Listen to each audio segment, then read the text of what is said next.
Hello, boys and girls. Remember what the Lord said to Samuel? The Lord answered, Samuel, do everything they want you to do. I am really the one they have rejected as their king. The people answered, we want to be like the other nations. We want a king to rule us and lead us into battle. Kish, the dad of Saul, told him, take one of the servants and go and look for the donkeys that have escaped. But they couldn't find the donkeys. And the servant said, there is a man of God who lives in a town near here. He's amazing. Everything he says comes true. Let's talk to him. Maybe he can tell us where to look. Samuel looked at Saul as they approached, and the Lord told Samuel, this is the man I told you about. He's the one who is to rule Israel. Samuel said to Saul, go to the place of worship. You will eat with me today, and in the morning I'll answer your questions. Don't worry about your donkeys. They ran off 3 days ago and they've already been found. Look closely at the man the Lord has chosen to be king, Samuel told the crowd. There is no one like him.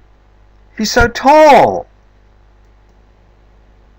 The crowd shouted, long live the king! Samuel told the people, if you and your king want to be followers of the Lord, you must worship him and do what he says. Don't be stubborn. If you're stubborn and refuse to obey the Lord, he will turn against you and your king. Years later, Samuel was told to tell King Saul, rebelling against God or disobeying him because you are proud is just as bad as worshipping idols or asking them for advice. You refused to do what God told you, so God has decided that you can't be king.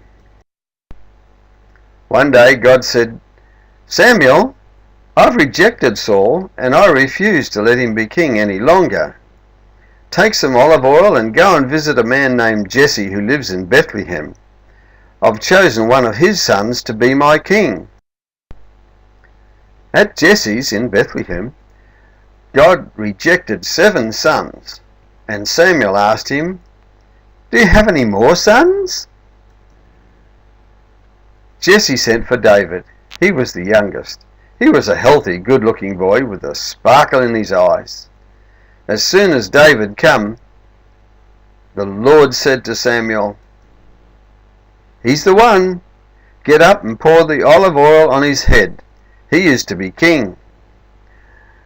But he has to wait. Do you enjoy that story, boys and girls?